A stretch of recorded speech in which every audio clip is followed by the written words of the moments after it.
మొదటిసారి మొదటిసారి ప్రేమగానే తాకుతుంటే ఏది రాగం ఏది తాళం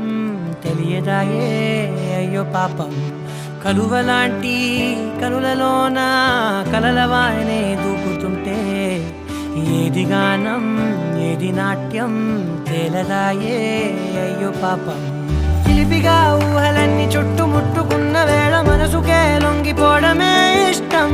వరదల ఆశలన్నీ కట్ట తెంచుకున్న వేళ వయసునే పట్టుకోవడమే కష్టం అర్థం కాని సరికొత్త చదువుని రాత్రి పగలు చదివేయడం అర్థం